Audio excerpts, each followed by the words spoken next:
Good morning. We've got a busy day planned today. I've got the day off of work from the real job to go do another job. That's right, a day off from work to go do some work. But if you notice, the Eastonmade 37D is not over in its normal spot. That is because it is hooked up, ready to go on a little roadshow.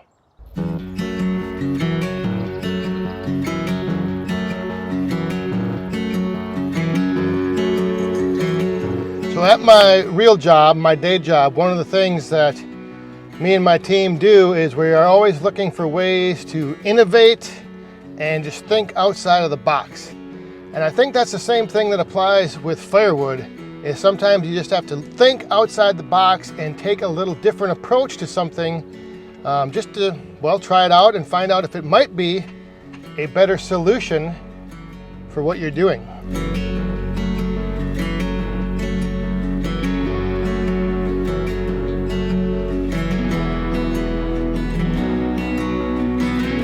What do I mean by thinking outside the box and doing things maybe a little bit different? Well, I am on site with Rick at a tree removal job.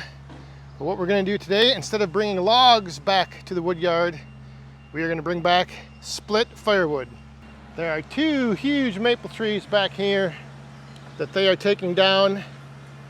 And as they take these maple trees down, we are going to buck them up and split right on site into the dump truck. So at the end of the day, instead of bringing back a load of logs to the woodyard, we will have a load of already split firewood ready to go. So we are going to give this a try, see how it works out. This is kind of like a proof of concept day here today, seeing how it works to split right on site and then potentially do this more often in the future if there's opportunities to do it.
We have got a good supply of rounds built up now, so time to fire up the 37D and start splitting up some of this maple right on site.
So because of the way that the street is here, we don't have room to park the truck perpendicular to the splitter. So we had to come up here a couple times and move the wood out of the way because it fills up pretty quick. But so far, this is the amount of wood that we've split. Holy molies.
All right, so I am back home. First thing I had to do when I got home, change clothes and take a quick dip in the pond because I was hot, almost overheated, I think. 37D, back in the wood yard after a crazy day. And I got a nice little pile of split wood here, and also had a load of some bigger chunks and the rest of the stem that they took down, and then they had one more load that Rick was taking back to his place. So the whole idea of like trying this thing out today, seeing how it would go, splitting on site of like a tree removal job, the whole idea was to see if potentially in the future, and just to, you know, kind of get the gears turning, get some of your guys' thoughts going about if you had a machine like the Eastonmade 37D with an attached conveyor, the possibilities of going and doing something like that. If you have a tree removal company and you started doing firewood and you lined up clients to customers to buy their wood early, like for instance today, that load of wood could have went to, you could have just, you could like get paid to do the tree removal and then split on site and get paid to go dump off split firewood that obviously would need to be seasoned still, but something to think about. So that's kind of like what we were trying to just, like I said, give a little proof of concept, kind of go over, see how that would work. We did have a little limitation with the parking. Afterwards, we thought about it. If we would have taken the splitter down and then had the dump truck on the street still, we could have probably figured it out to where we could have had the splitter and the truck perpendicular, and we would have been able to probably load a little bit more. It did take a little bit more time going up in there and tossing the splits back, making more room. And the room that I did make was quickly filled in with how fast the splits were coming off here. So again, just trying something different, looking at all the different possibilities and opportunities that you could take advantage of with this attached conveyor on the splitter. Splitting on site, loading right into a dump truck and bringing back a load of wood, or like I said, delivering a load of split firewood. Just opens up a few more doors, a few more, like I said, potential opportunities for the future.